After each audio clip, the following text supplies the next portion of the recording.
Welcome back to Deep Thoughts, ladies and gentlemen. Today we're going to talk about, as you can see, a subject that maybe some of you have absolutely no interest in, but let me try to entice you here. There's a lot of people out there that are saying the ignorant fucking phrase, gravity doesn't exist, man. Yeah, all right. I want to make a big distinction here because we're going to go through it.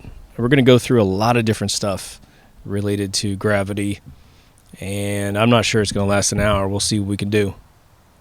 But a person sitting in a chair will say that they don't believe gravity exists and gravity doesn't exist and that kind of shit. And you're like, are you fucking kidding me?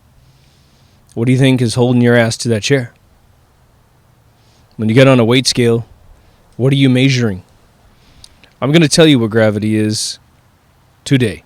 You will know what gravity is today, and it is not my idea.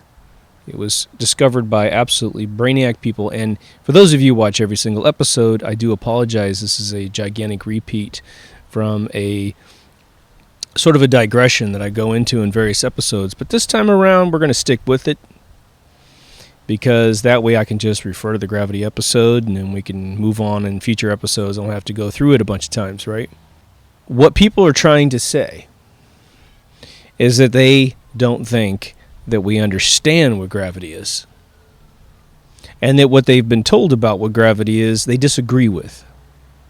That is what they're really trying to say when they say, well, gravity doesn't exist. If you say gravity doesn't exist and you have nothing, you don't have the previous two kind of insinuations in your mind, then you have no knowledge of science, probably, of anything at all, even scientific method of where the fuck you are. And that's fine. You can be blissfully ignorant about stuff, but if you reach the point where your lips need to move and you have to say the statement, gravity doesn't exist, then you're probably at the point where you should have someone explain it to you so you can understand what it is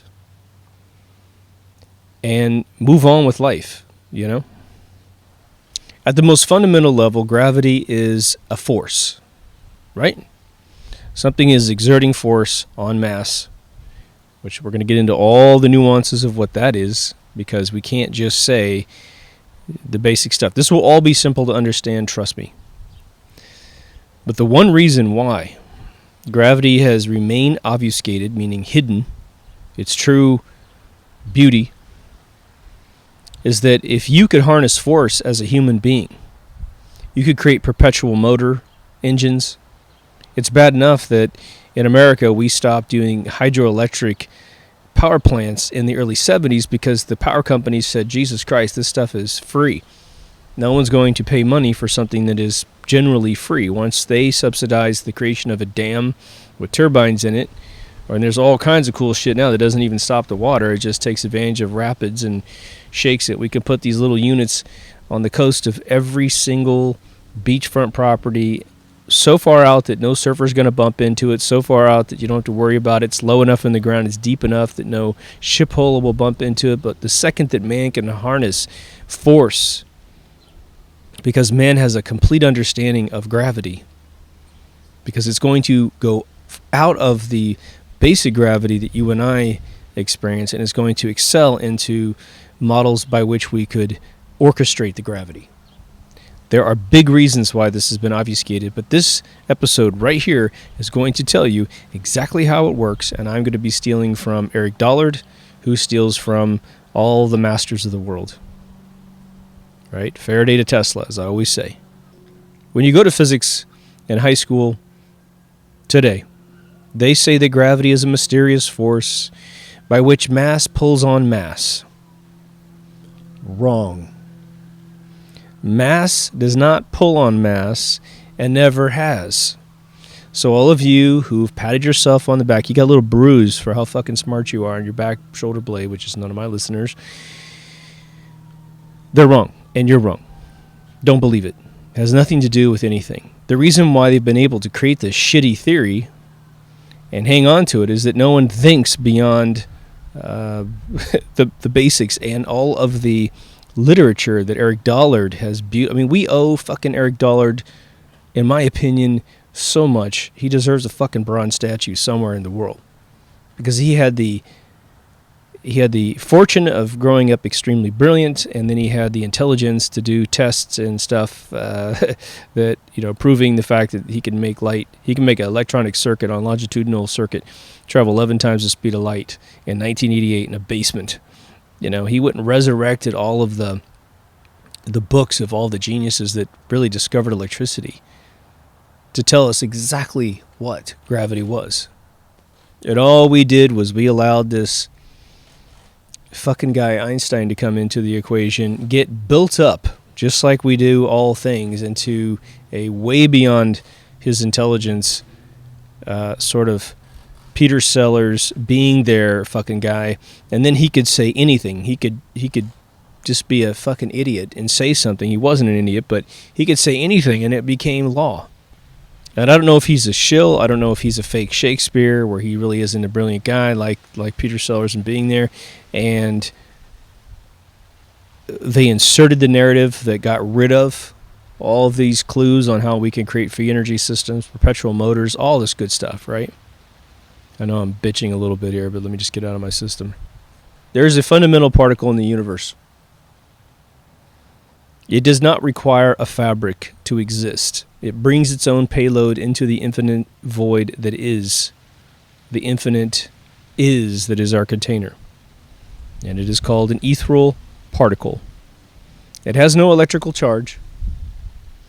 Electrical charge is a higher level concept that is imposed upon behaviors of energy, right?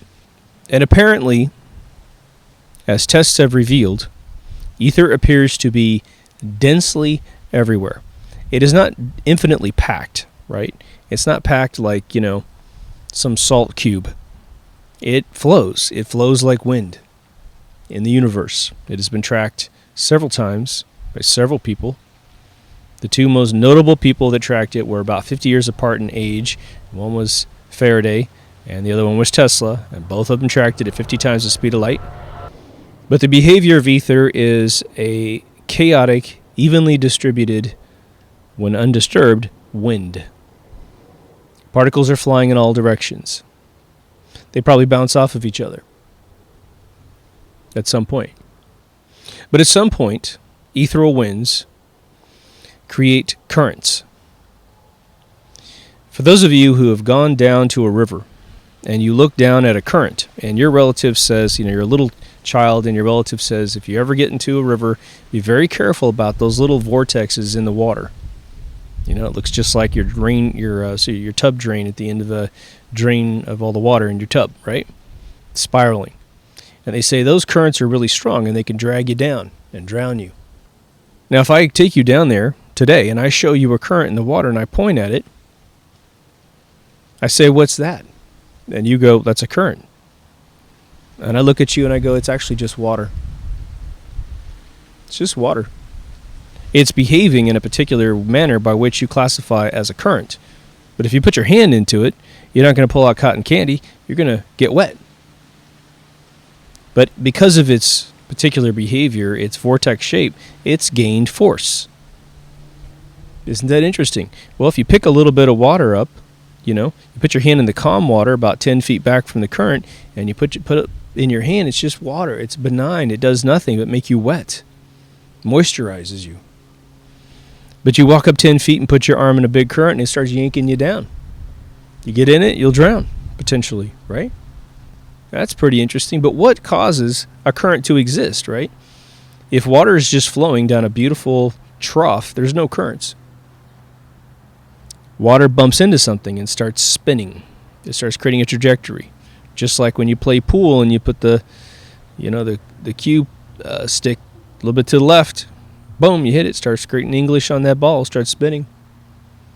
Usually there's a rock. If you go underneath the bridge, it's usually the suspension beams that are holding up the bridge and going into the water.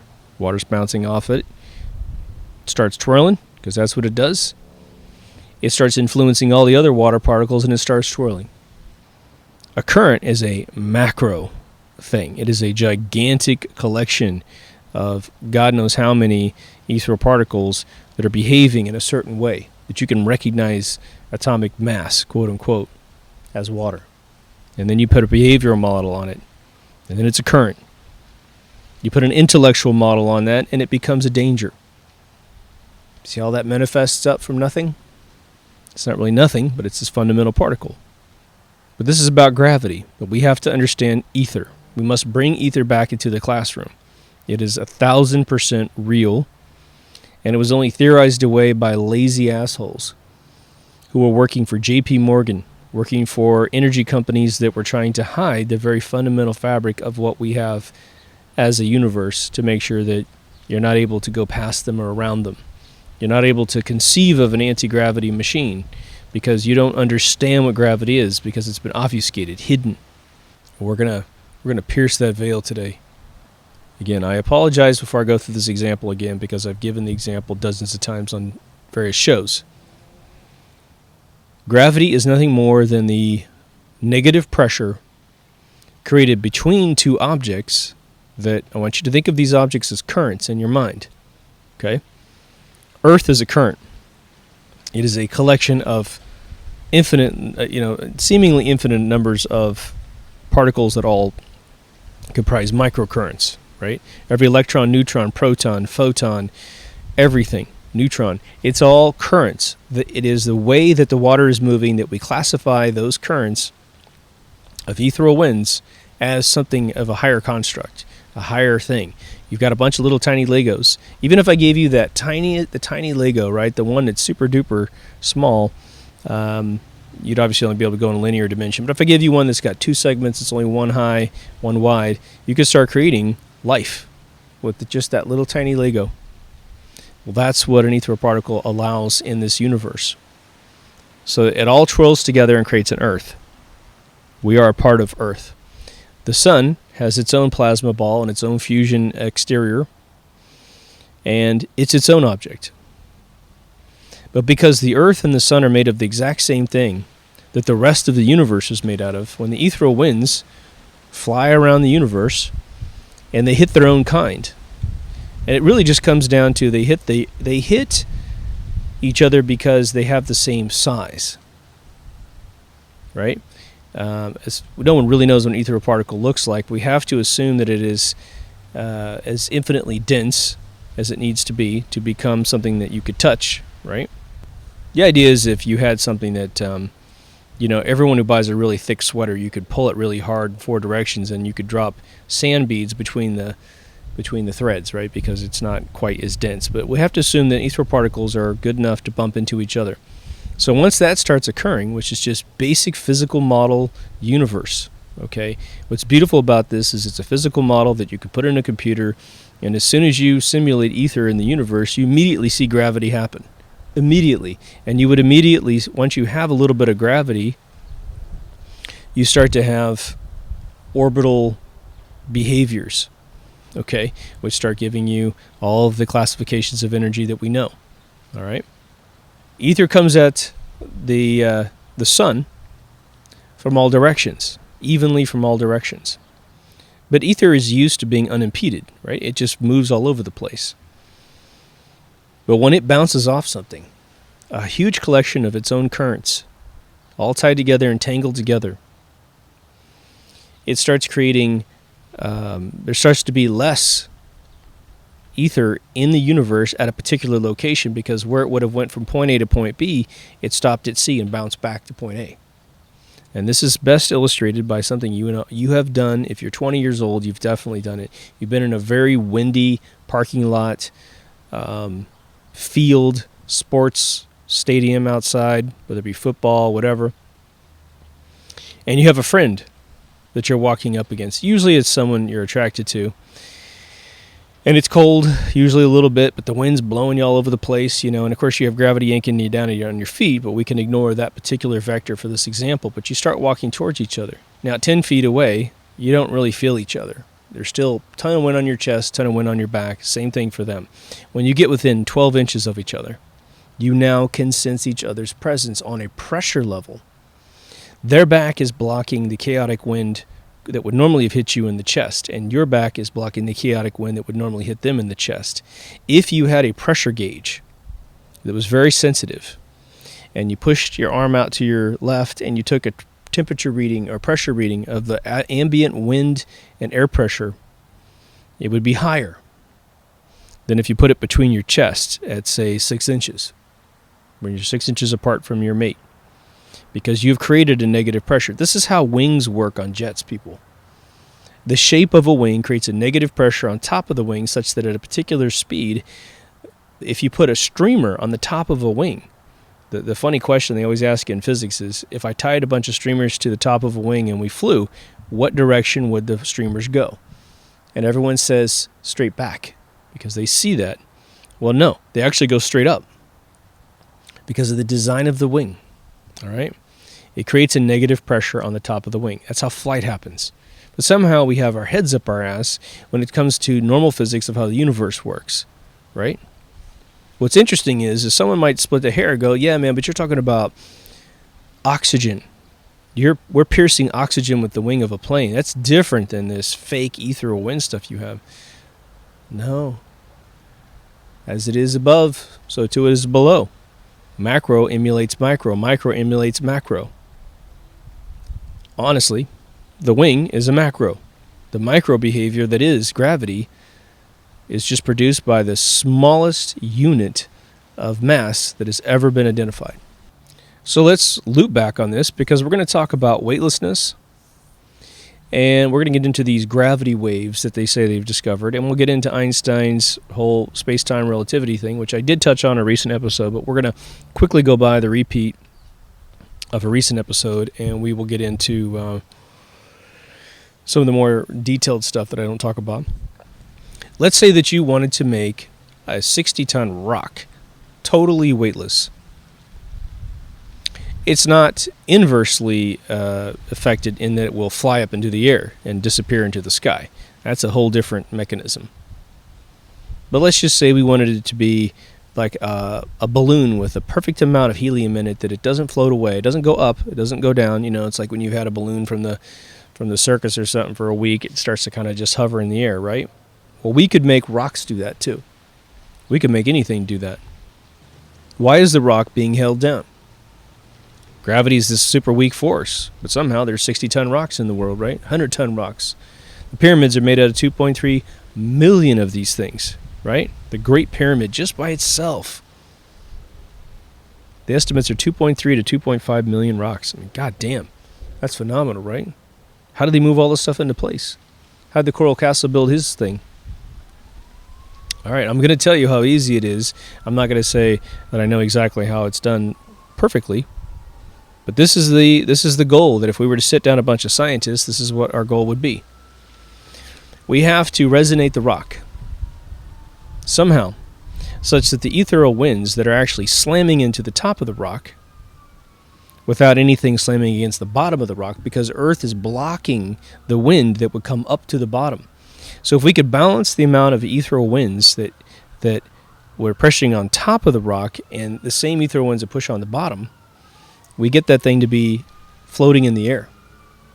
Now, yes, there are factors that are the oxygen pressure and all that kind of stuff, but I will tell you the reason why that's being held to this, most likely, heliocentric ball is because the ball is blocking what would normally be pushing up and keeping it equally floating in space, right? If we could just get the ethereal winds to go through, then the ethereal winds would have no effect on the vortexes of ethereal mass that exists that makes the rock visible to us, right? It has been a heavy suspicion of mine that the way that the Coral Castle guy was able to move his rocks around, and I think this is perhaps, and he said that he figured out how they moved the rocks back in the pyramid days, is if you take a rock and you resonate it, you vibrate it with electricity at a particular frequency, you are going to be able to allow the rock to breathe, and it will become permeable to ethereal winds, meaning the ethereal winds will go through it more than it bounces off. And then it loses its weight. It loses enough of its weight. That's all you need, is enough of its weight that you could push it around with some strong guys. The Coral Castle guy was 110 pounds, people. And yet he built this frickin' castle out of coral rock. From 30 to 60 tons of rock. It took cranes to put on the back of flatbed trucks. The truck would be driven up to his facility. He made the guys go around the corner while he pulled the rocks off by himself. They would leave. He had them in place the next morning, and he used pulleys to kind of just do some final adjustments.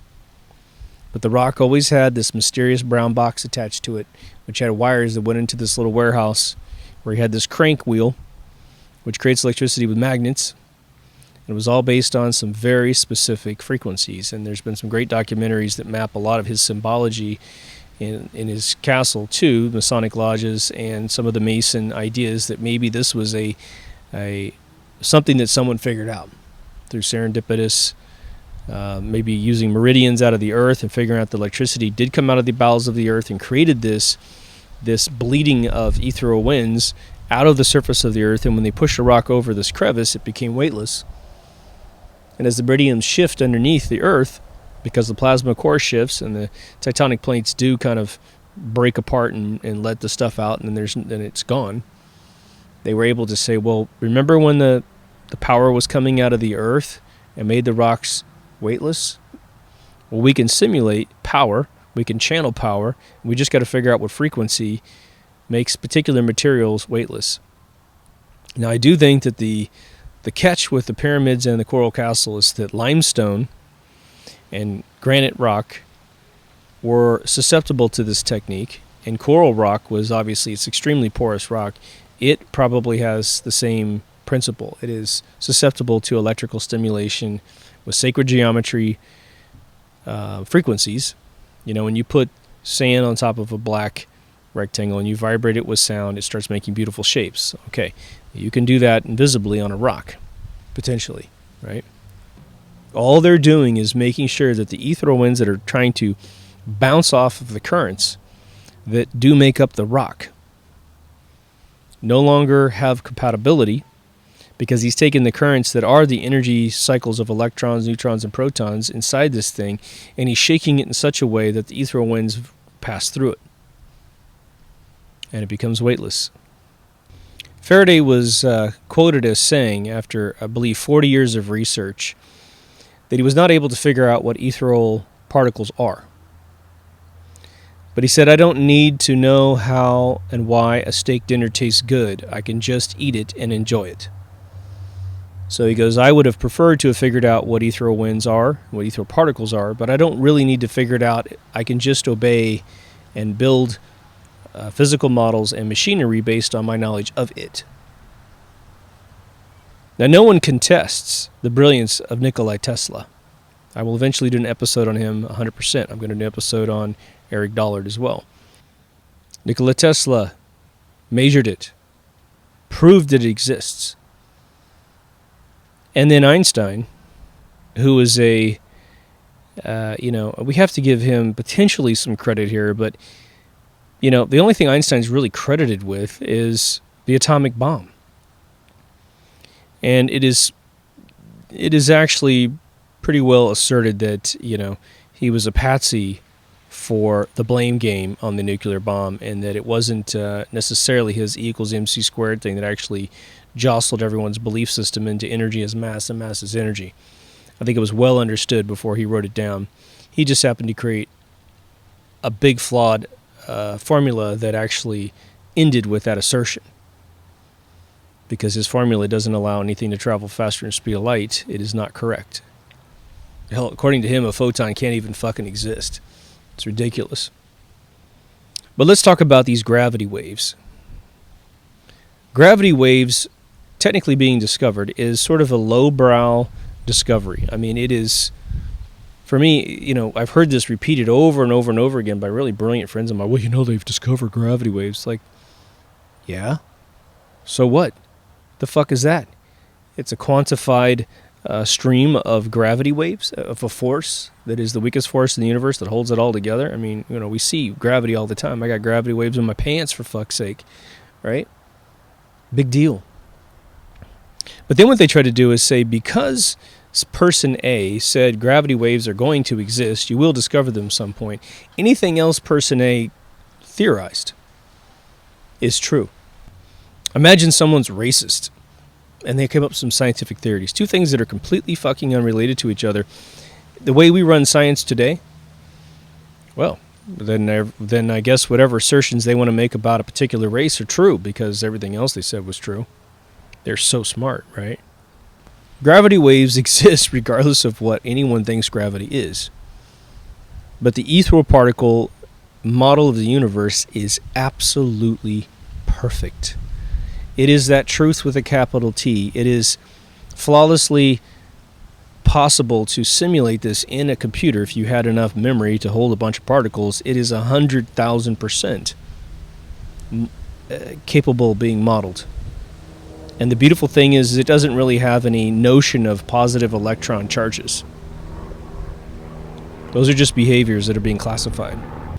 Now, the only mystery we have, which is sort of a chicken and egg mystery with the universe in general, is to say if you had this container of some sort where you have ethereal particles swimming around in a chaotic wind, and again, the one question we have to ask is, if it was an infinite container, why wouldn't all the ethereal particles diffuse infinitely and just start swimming away from each other, eventually? That's a theory for another day and one I'm trying to work on right now. I'm not trying to work on it. I am working on it right now. I will share once I figure out the best possible way to explain it. A gravity wave is nothing more than a quantified, meaning a captured part of the universe where we simply measure the effects of gravity. That's it. It's tantamount to saying, okay, we're going to look in that river with that current that's got force. It's just water, but it's moving in a particular way, and we recognize that force as a current. In the particular argument of gravity waves, we're simply saying ethereal particles move in a particular current that creates force that is so recognizable that we call it gravity, because it's helping to construct things in the universe that we can recognize with our eyeballs, right? But it's as if we could take a kind of a shoebox snapshot or a cubic snapshot of the water that's in that river creating that current, and we point down at what we look at and we're saying, look, see that current? The little tornado of water? That's a gravity wave. Honestly, it is. A current is a gravity wave. Somehow it means more to the scientific community if they can find it on a more macro scale in the universe, but it's sort of absurd. We can see it down here. Anybody who's doing, tests for aerodynamics, you're looking at gravity waves, people. Turbulence is nothing more than a subclassification of gravity. Thermodynamics, it's all based on minute classifications, very specific classifications of gravity, and how various particles, which are made of currents of ethereal energy, manipulate each other and bounce off of each other. It's very important. It's extremely important that we understand how these things work if we're going to achieve flight, if we're going to make an F1 car go 1 mile an hour faster on average. It's all important. If we want to protect ourselves from tornadoes, build tornado-proof houses, well, we'd have to know how a tornado tries to rip shit apart, so we can build structures that can fight those forces and make them moot. But Einstein had this pool table. Remember the pool table back in the 70s and early 80s where they had painted this beautiful grid on it, and they put this ball in the middle, which is, the sun. Sometimes they don't put the ball in there, and it just has a vortex down, like a current. And they roll that cue ball or whatever, and it goes in this circle, and then it eventually kind of, it becomes subservient to the curvature of the table, and then goes down the chute. And of course, while that experiment's happening, the ethereal gravity is actually pushing on the table itself. Your problem with air pressure being purely gravity, especially for the flat earthers, and I sort of spoke too quickly in one of my episodes about flat earth and didn't really put this together because I'd seen experiments that kind of proved that the situation is that when you remove all of the air from a chamber, like a glass box, and you put a feather in there and a paper clip, with oxygen in there, the feather falls a little slower. When you turn it upside down, the paper clip falls real quick because the paper clip is more dense. It has more gravity pushing on it. But air starts to play games with the lack of gravity pushing on a feather. It weighs less, right? The feather weighs less than the paper clip. And so you can immediately tell the paperclip is disturbing more ethereal winds and therefore is heavier. The feather doesn't. But then the feather has an added extra obstruction, which is the thickness of air. But once you vacuum it all out, they tend to fall at the exact same rate, up and down, when you keep rotating the cage. Well, what's making it fall? If air pressure is all of gravity, it's ethereal winds, because ethereal winds will go right through the roof of the building, right through the glass, and it will bang into the currents of energy that do make up the feather and the paperclip. For anyone who's played marbles, it's very interesting. Who knows the exact shape of an ethereal particle? But you sort of have the fundamental understanding of what an ethereal particle system is. Now, if a particle can hit a particle, you have a very interesting physical model that immediately shows up in your mind. You have a ricochet. And once you have a ricochet, you start getting currents.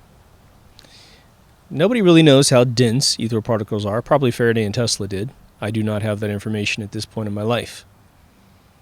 It's pretty dense, but it's obviously not some sort of sludge, right? We don't walk around in the world kind of feeling like we're walking through water. But when you're in water, all of a sudden you feel that sludge. You know, if we were to build a baby pool out of honey that's 3 feet deep and you try to walk through it, it'd be even harder, right? The more that the substrate that you're moving through is dense and also can reflect and deflect and ricochet ethereal winds, the more it becomes a inhibiting force for you as well, for anything that tries to move through it. We see it all the time. Remember, light refracts through water. That means water is dense enough that even a photon, which is probably a verbal reaction of ethereal winds, of ethereal fabric, it bends. But it has such a forward momentum that it doesn't wiggle around like a vein inside the water. It just basically bends its vector once it starts hitting that substrate. It alternates the vibrational frequency of the photon in a very consistent way, and that it goes in a new direction. But if we were to be able to build a pool of water out of various salts, right, where you have salts going to float on the top, they put it inside pools that are used for physical therapy so that people float more. It might bend one way through the really salty water, and then as soon as it hits more pure water down below, it might bend again. Because each one of them is going to have a different effect on the overall frequency of the verb that is a photon. So let's move on to some more interesting stuff about gravity. If you can understand for a second that gravity is nothing more than ethereal winds being obstructed, then all of a sudden you can start doing experiments. Now, the way that I've been told by Eric Dollard that ethereal winds are discovered is that you take a big long wire. It needs to be like 6 feet to 12 feet long, like an antenna off your car. And moving that through the oxygen in your room, you're able to feel the electrical disturbances in the wire and pick up ethereal winds. Again, Tesla had so proven that ether exists, okay, he created the Tesla Tower from 1917 to 1927 and drew power out of the fucking thin air, which is all full of ether, right? When JP Morgan said, "What are you doing?" he said, "Well, this is the most amazing thing. We can grab power out of the sky, and then I can use my Tesla coils. Every time a coil wire goes around, it doubles the power of the original coil, of the previous coil." And so he coiled it down to give it some substance, threw it into the bowels of the earth, and drew up from the bowels of the earth part of the plasma stream that is at the center of the earth and created infinite power. Boom. That's exactly what the pyramids did in Egypt, using conductive limestone on the center of a pyramid and non-conductive limestone on the outside, and used red granite in all of the caverns that people walked in to stream it outside and down into the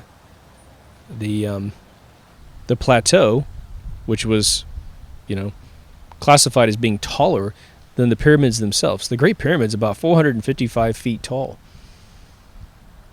That's like almost 50 stories high. But the foundation it's on is supposedly taller. And that mirrors exactly what we do with our skyscrapers, and when we pile drive big giant beams into the ground when the soil is not so sturdy. The mathematics is, if you're going to build a 10-story building, you drive 10-story pylons into the ground, and one sits on top of the other. and it averages the tilt and the weight distribution on the surface. It's exactly what they did with the pyramids. And the plateau is full of honeycomb chambers that carry water. So they could move the power around the plateau. And if you needed water, you just put a stick in the ground that was conductive, and you could bring power straight out and light a light bulb.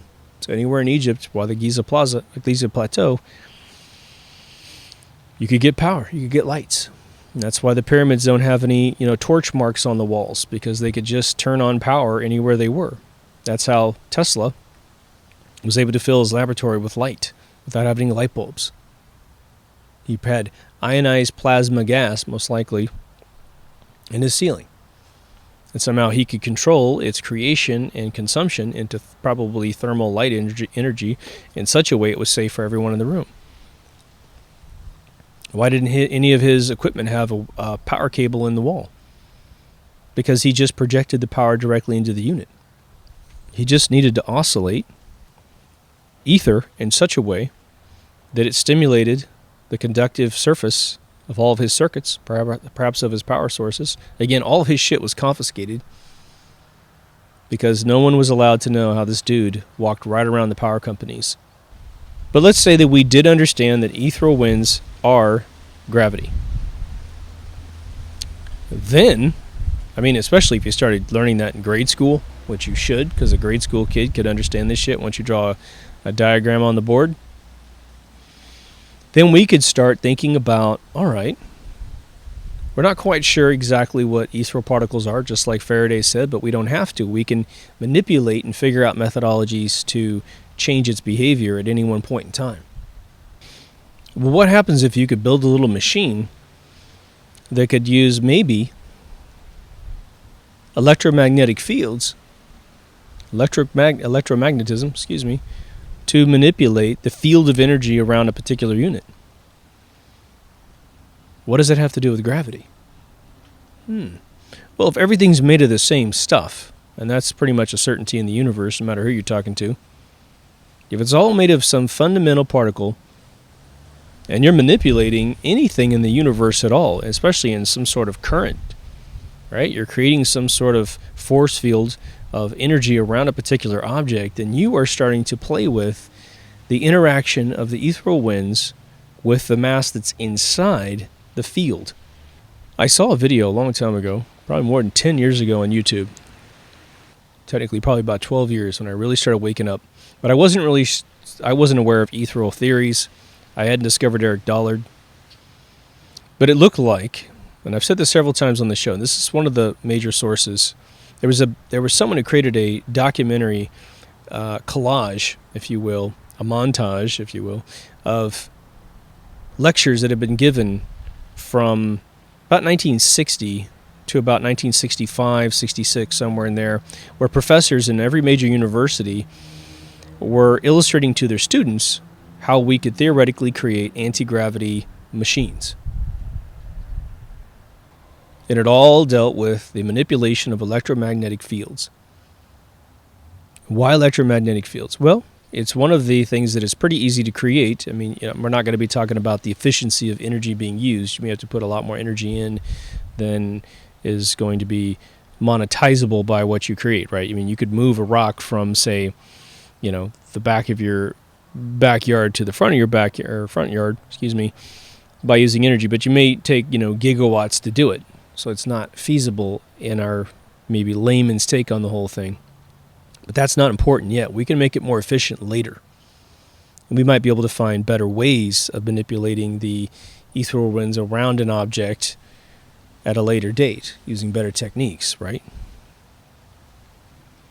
But what happens if the Earth / the humans on Earth start gaining full control over gravity? And what if we can flip the bit and make it economical? Now, I'm going to get into Stan Myers at a different episode, and he's used hydrogen out of tap water to achieve great methodologies of creating energy for virtually nothing. Again, this is not an exercise in trying to create, a sustainable model just yet. But this is going to reignite, hopefully, your thinking such that you can get down that path, right? We ship a lot of things in the world, right? Well, what if you could ship things around the world with anti-gravity? Put them on some skid, just like Boba Fett. It was trying to take, was stealing Han Solo's frozen body. This carbonite block. Oh, looks pretty cool, right? That little, skidder, whatever the hell they call it, that sand vehicle that Obi-Wan Kenobi and Luke Skywalker used to get from point A to point B, hauling ass on the desert floor. Pretty cool, right? People with spinal injuries that can't walk. Well, what are they fighting? They're fighting gravity. Gravity wants to yank them to the ground. Well, what if we could strategically manipulate their body such that they only weighed as much as their legs could take? And physical therapy could be this amazing thing to say, well, we're going to put you in this bodysuit, make you damn near weightless, and as you move around the room, over time we'll reduce the amount of anti-gravity that's around your body, hopefully not disturbing your DNA and all that good stuff, and you can manipulate your muscles back into health. Exactly tailored to what your injury requires. Well, let's say, we don't seem to work on any stem cell research, and so this is the only way you're ever going to walk. It just has to be the way it is.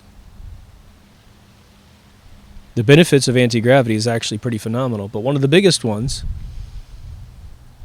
is that we could avoid things, right? You could get out of harm's way. We wouldn't be stuck in traffic buying oil. If we could attach the machines that create the anti-gravity around a vehicle, then we could have computers move us from point A to point B in nearly split seconds. But we aren't there anymore, are we? We don't talk about this anymore, do we? Because one scientist said a long time ago that ether doesn't exist. It didn't really offer jack shit for proof. His ego made him do it at the most fundamental level. But I would contest that it's perhaps those who watch Tesla damn near destroy the energy market, which is a multi-trillion-dollar market, right? Oil, electricity, right?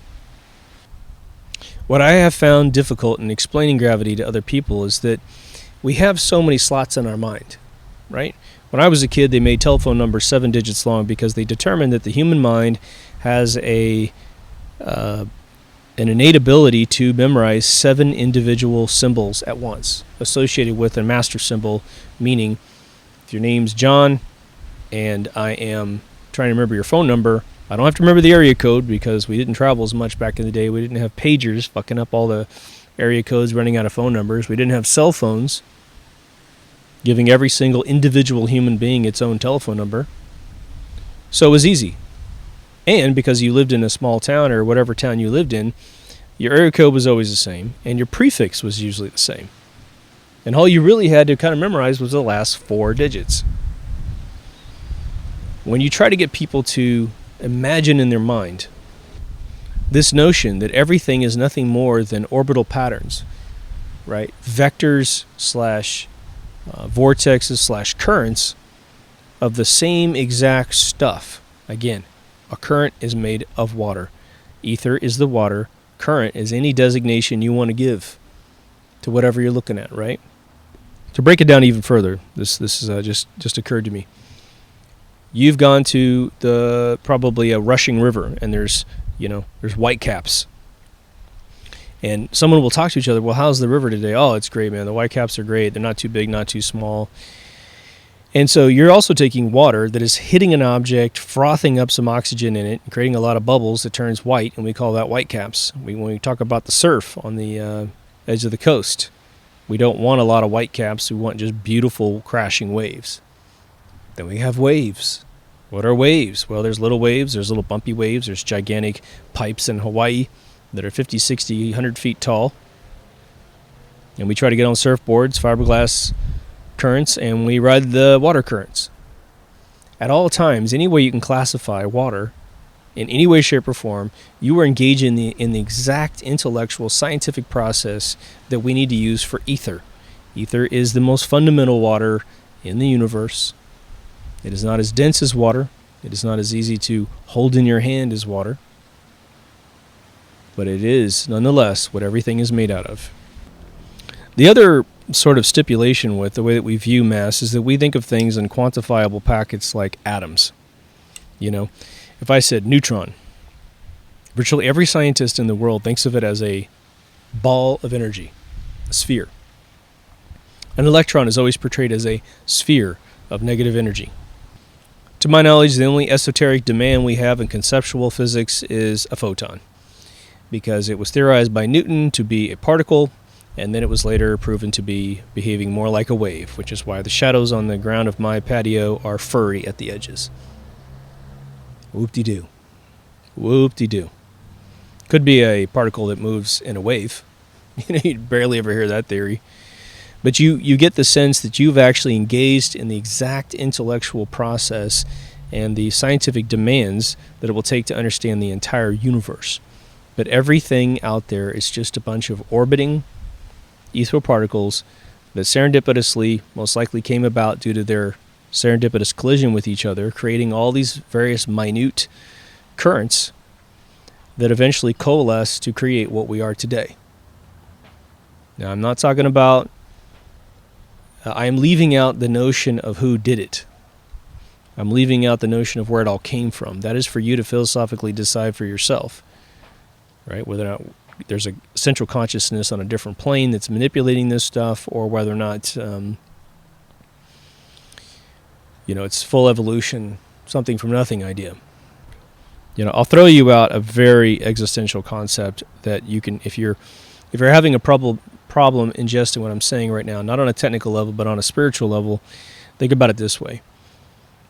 And this is going to be counterintuitive based on the indoctrination that you have had to this date. But what if ether particles are nothing more than the actual particle that is consciousness?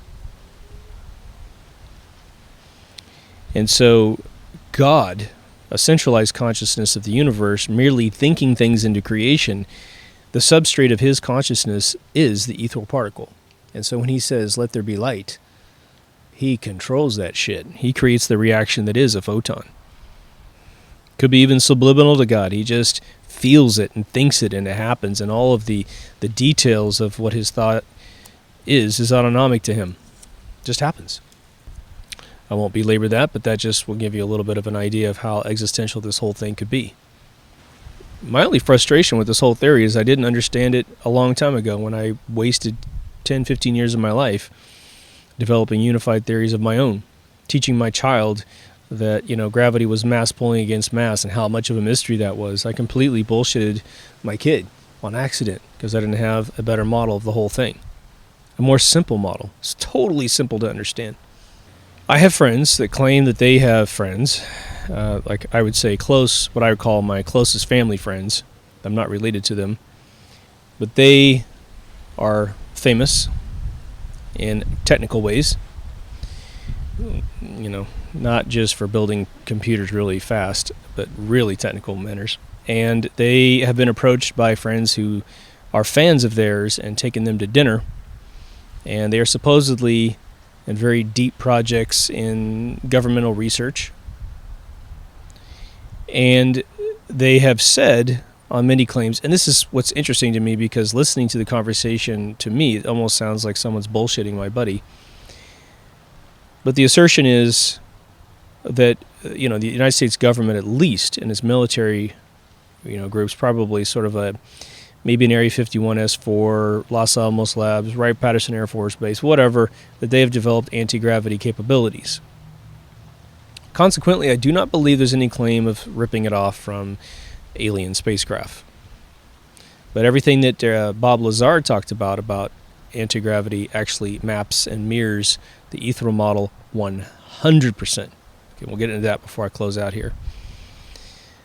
But he has said that it's funny because the Marvel sci-fi for Iron Man is actually an externalization of a project that was actually done, which is taking Mercury and electrifying it and putting it in sort of a spinning vessel. And because when it spins and it carries a charge in a very three-dimensional manner, because it is Mercury, it is able to create an anti-gravity situation. Now, supposedly they've moved way past that a long time ago, which is why that can be pushed into science fiction in a movie. But in the end, all they're talking about doing is creating an electromagnetic field that can be manipulated in such a way that things become weightless that are attached to it or encapsulated within it. It's very fascinating.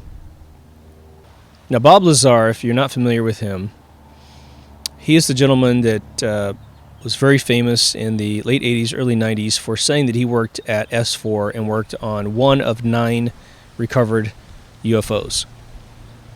Now, I've watched Bob Lazar, as I've said several times in various shows. I've watched him in many lectures talking for 45 minutes to an hour plus, and I with my knowledge, I've not been able to discern much that seemed that interesting. But the one thing that he repeats all the time is essentially how the internals of the particular craft that he worked on, which is a saucer-shaped craft that has no damage on it whatsoever. He said there's other ones that look like they've been hit by missiles, look like they've crashed into mountains or whatever. But he goes, the one he works on is as pristine as any of them they've ever recovered. He said that what they've been trying to do is reverse engineer, meaning figure out how the hell these engines work inside this disk. Now, even if the guy's bullshitting, he's very, very creative and seems to be really right in line with what an ethereal motor would be inside of a vehicle. But according to him, and you can look this guy up, there are 3 to 4 units. I think it's 3, though. There's a triangle formation in the base of this saucer where these canisters, these sort of cylindrical canisters, are hanging from these actuated arms that can be moved. And inside this thing, about the size of a large beehive, is the antimatter motor, according to him. And again, that may be a guess, but part of the theory of antimatter is that if you can create a motor of antimatter where you can actually contain antimatter and not lose it, and you could move mass between the state of mass and matter and antimatter, the conversion between the two releases a tremendous amount of inexhaustible energy, and then you can harvest that to do things that are way beyond our capacity with, your average D-sized Duracell battery, right? But he said that the way that the craft works is that these hanging pods lean, that they turn and they lean and they point in a particular direction all in unison, and that they point towards the direction in which they want the ship to go. And he has described that they create what's called a gravity bubble, and that it creates a negative pressure where there is no gravity. And the ship, following the path of least resistance, will simply fall into this wave in front of the ship. It's almost like a surfer, right? Now, when I came up with my unified theory back in the 90s, it was based on wave theory and creating these sort of graduated energy waves in the universe, which seems like it is sort of similar to this, but it's a little less wavy.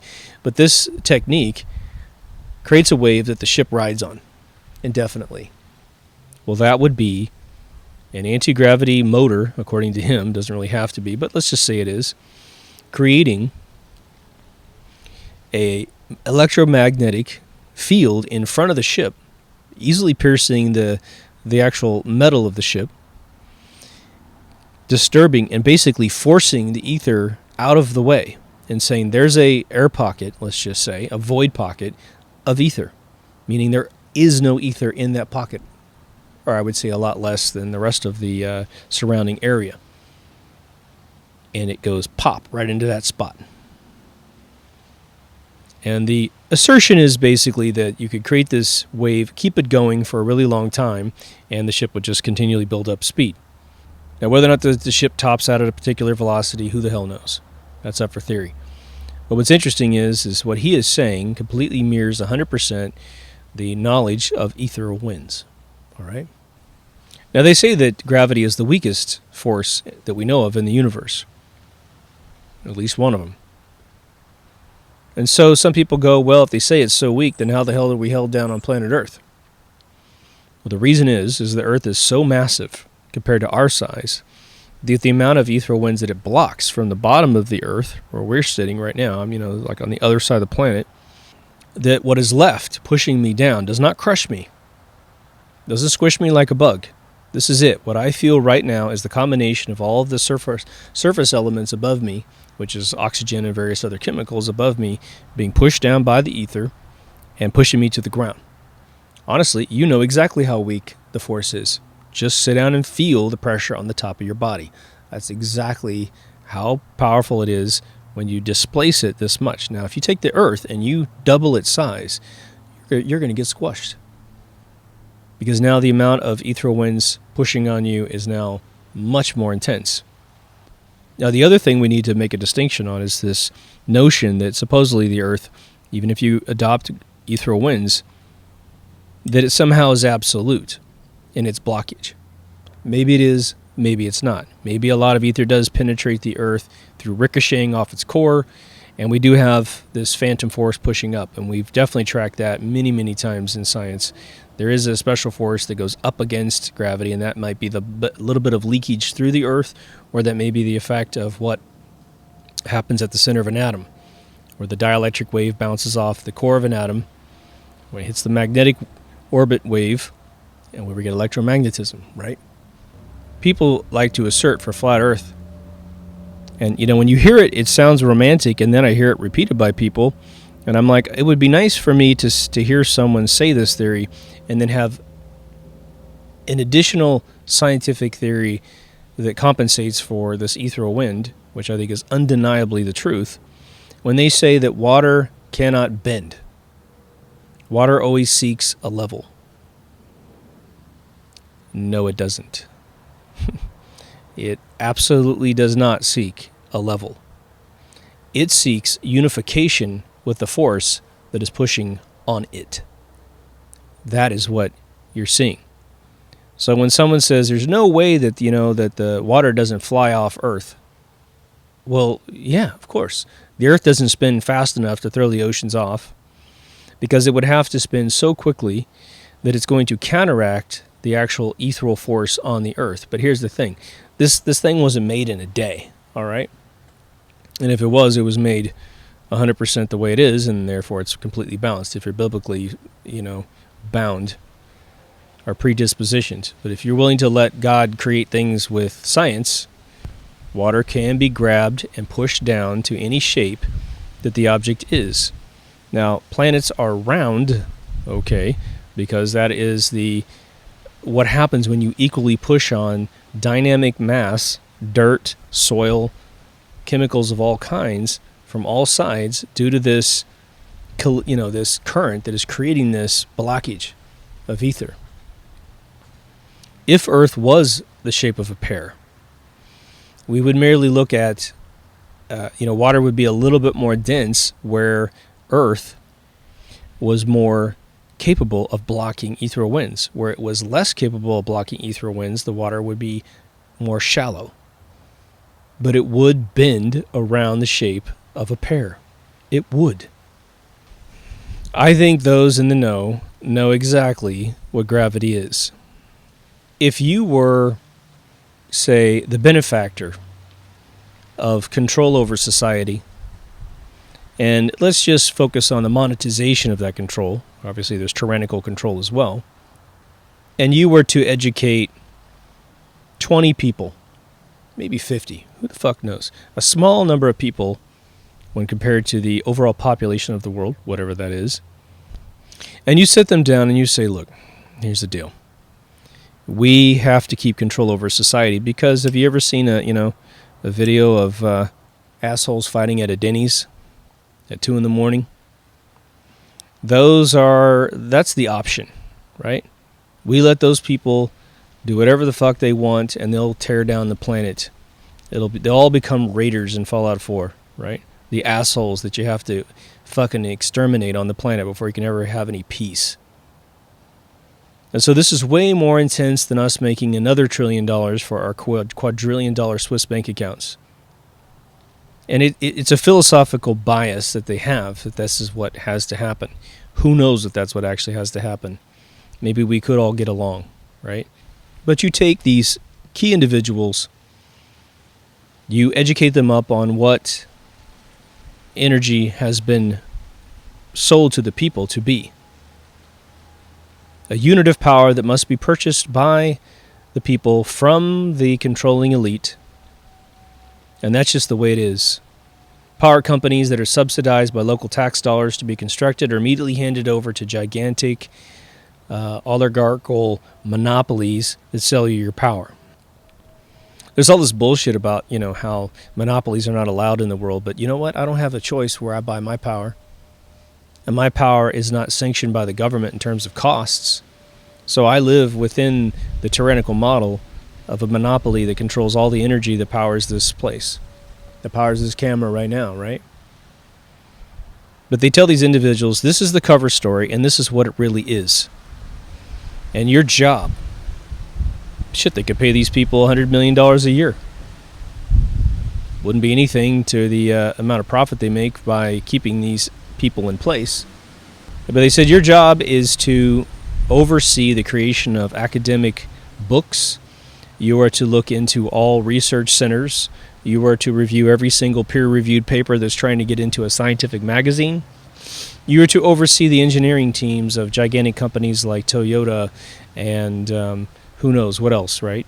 That's making engines that run things. Boeing, Rolls-Royce, all these people that make jet engines and rocket engines. And you are to enforce the ignorance that we have worked so hard to instill on the people.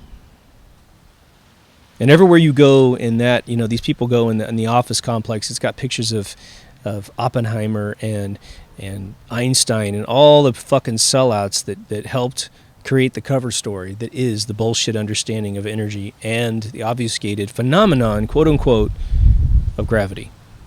There's a reason why you're not taught this as an option. There's a reason why no options are ever taught in school about anything. There's one way. You might find a little bit of fluctuation with foreign countries, but overall, there is one way to be smart, and if you don't follow their pre-sanctioned technology, you cannot achieve an academic reward. And if that's what you care about, well shit, then you've got to please the crowd, and the crowd doesn't put a lot of effort into anything besides memorizing and repeating complete bullshit. This is what's beautiful about the era that we're in. We're in probably one of the first Renaissance moments in history where we are capable of waking up in every single sector of thought, from spiritual thought to scientific thought, philosophical thought, mechanical thought, spiritual thought, existential thought. We're in a sweet, beautiful age. And I will tell every single one of you can hear my voice. If we are able to affect change on any of these douchebags that have been controlling us forever with their paranoid schizophrenia about how they're going to lose everything that they don't deserve in the first place, if we can affect change, then you can tell your grandkids and their grandkids forever, and they'll continue to repeat the story that you and your family, male, female, old, young, whatever, that you were part of the movement that woke up the world. Let's be that generation. Let's be that generation. Let's dig deep. Hopefully this episode got you to a point where you'll no longer ever say that gravity doesn't exist. What you can say is gravity is not what we're taught in school at this particular 2017 moment. Mass does not pull on mass unless it is physically connected. The amount of physical force models that you have to understand to completely understand the universe once you adopt what the masters of electricity figured out 150 years ago, all right? It's a handful of vectoral forces. Just understand how a bullet ricochets off of a surface, and you will have virtually all of the knowledge you need to completely understand how everything exists. It's all just a bunch of classifications of currents. Think about water. Think about how it behaves. Think about how we have 100 ways that we say water is a different thing. That's all the universe is, people. Just understand that thinking, if you're not used to it, can be a painful experience. You get tired the more that you have to think in a manner that you are constantly being bombarded with concepts that you don't quite understand. More you use your mind and think, it starts to become euphoric. It starts to become almost sexual, the way that you feel when you think. And it becomes your preferred pastime. We need to get to that state as well. Now I want to put a tiny digression to the end of this just before I sign off, because someone asked me to talk about this. I talked about in the Bigfoot episode that there are potentially interdimensional, beings, and that's sort of a tongue-in-cheek assertion on top of what I believe to be a fairly ridiculous theory that these things exist. But someone said, well, what do you mean by another dimension? And if you watch all my episodes, you'll understand that I do not believe that they're actually necessarily physical different places in the universe. I just feel like dimensions are the way we measure what we're able to see within a set of data. So our eyeballs can only bring a certain frequency of awareness into our brain as electrical signals. Therefore, I can recognize the fact I got a computer in front of me, a camera, etc. Right? If something is in existence, but it doesn't, one, collide with my body, like some mysterious force, or I can feel someone touching me all the time, but I can't see them. That'd be disturbing, right? There could be several different frequencies of this ethereal wind by which we cannot recognize. And we know X-rays exist, infrared light exists, and we don't necessarily see those, right? We can see their effects on other things. Radiation we don't really see, but goddamn it, we can feel it, right?